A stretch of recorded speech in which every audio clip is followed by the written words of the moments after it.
everyone. My name is Vishal Kesri. I'm a senior research scholar in the Department of Applied Economics. In the continuation of the episode, in the previous episode, we have already discussed about the demand and supply factors of the inflation. In today's episode, we will discuss about the measurement of the inflations. So before the starting that, the measurement of the inflations, I will just give a short note on the inflation. Inflation refers to a rise in a broad price index representing the overall price level for goods and services in the economy. Now, there are many measures of the inflations in India and all over the world. We will consider three main measurement of the inflation, in which the first, the WPI, that is the wholesale price index. Second, CPI, that is a consumer price index. Third, GDP deflator, that is a gross domestic product deflator. Not only that, in today's episode, we will also cover a difference between WPI and CPI and what are the changes take place in WPI and CPI in India. So I just forward to the Mansi Saroj to continue the lecture. Today, I'll be talking about WPI and mainly we'll be covering the four aspects of WPI, that is the history of WPI, the meaning of WPI, the basket of WPI and the calculation of WPI. Talking about the history of WPI, it dates back to the early 20th century. Mainly, it was introduced in India in the year 1902 as a tool for assessing the price movements in the agriculture sector.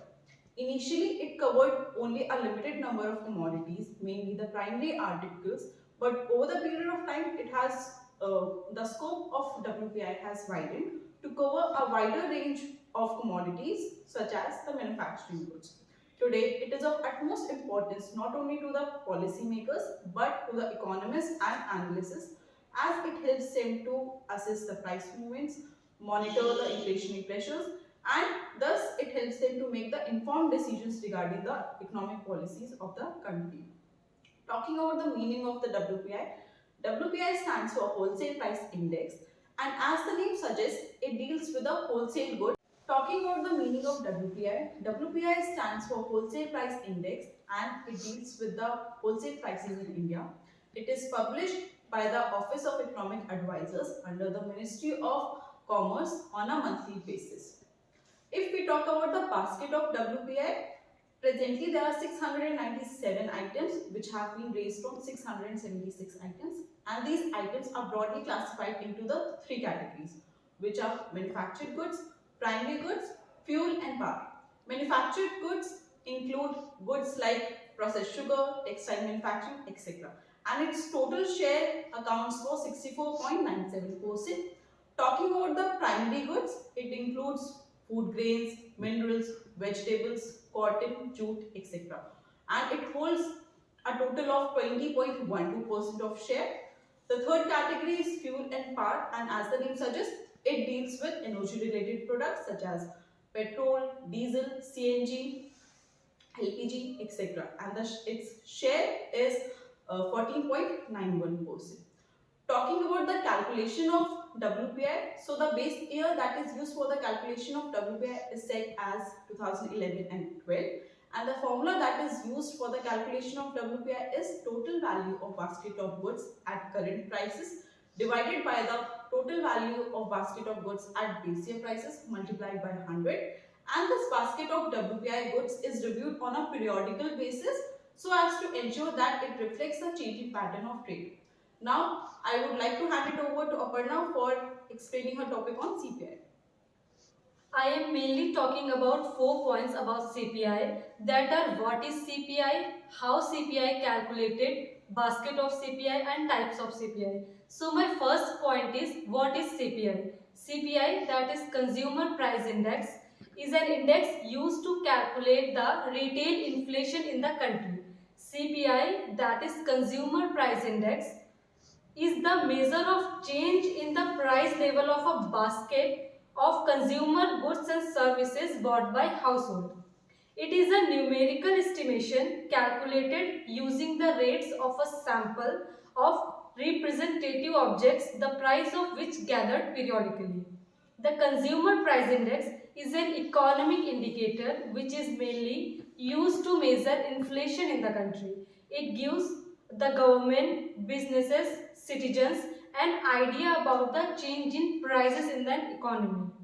Base year for CPI is 2012 and CPI data is calculated by NSO, that is the National Statistical Office under the Ministry of Statistical and Program Implementation.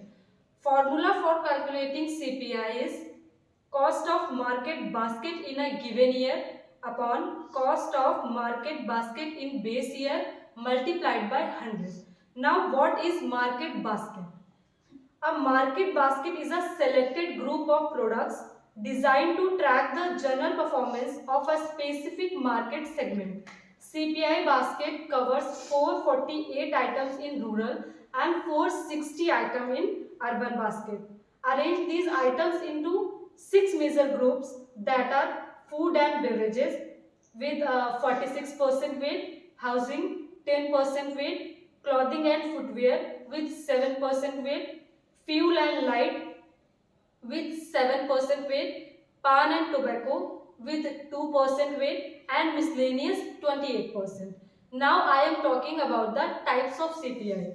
There are 4 types of CPI to measure price changes. First is CPI for industrial worker, compiled by the Labour Bureau since 1958. It tries to measure the alteration over a time period on the prices of a fixed basket of goods and services utilized by industrial worker. The second type of CPI is CPI for agricultural laborers. The Labour Bureau compiles this data to revise minimum wages for agricultural labor in different states. Third is CPI for rural laborers, also compiled by the Labour Bureau. Fourth type of CPI is CPI for urban non-manual employees, that is compiled by CSO, which is now NSO. Thank you. Now I am handing over to Priya Singh. Gross domestic product price deflator is an economic metric used to measure inflation. In simple terms, the GDP price deflator helps to determine the rise in prices of goods and services. This metric includes all goods and services, including exports, but this metric does not include the prices of imports. The GDP price deflator is calculated and reported by Bureau of Economic Advisor. Now, economics use GDP price deflator to compare the level of real economic activity from one year to another. The GDP price deflator is a more comprehensive inflation measure than the CPI because it is not based on a fixed baskets of goods and services. Now talking about the formula of GDP price deflator. To calculate the GDP price deflator, we divide the nominal GDP by the real GDP and the result is multiplied by 100. इसको हम एक examples के through समझने की कोशिश करते हैं. Suppose economy में 20 यूनिट्स ऑफ गुड का प्रोडक्शन हो रहा है. It will be multiplied by 20, that is current prices. So the result will be 400. Now GDP at constant price, it will be multiplied by 10, then the result will be 200. Now 400 divided by 200, the result is 2. It means that the prices has been doubled between the two financial years. Now why we need to understand GDP price deflator?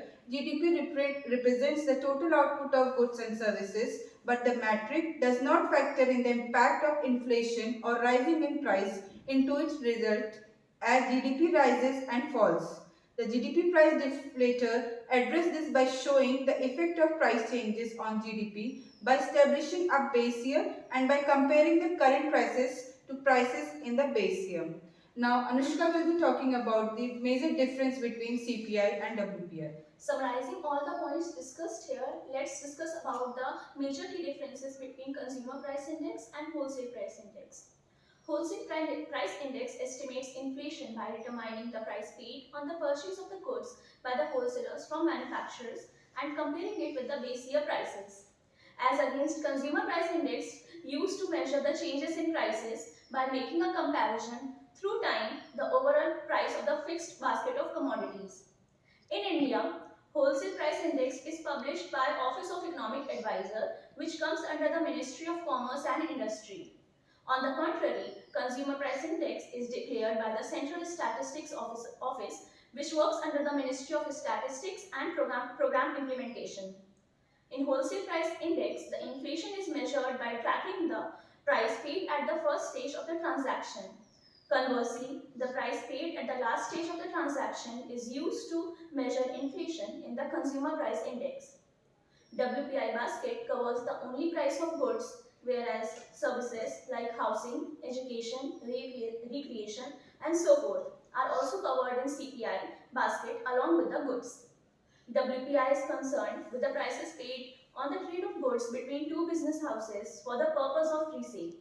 In contrast, CPI stresses on the prices of goods bought by the consumers for the purpose of consumption. Now let's listen about the changes in WPI from Vaibhav Soni.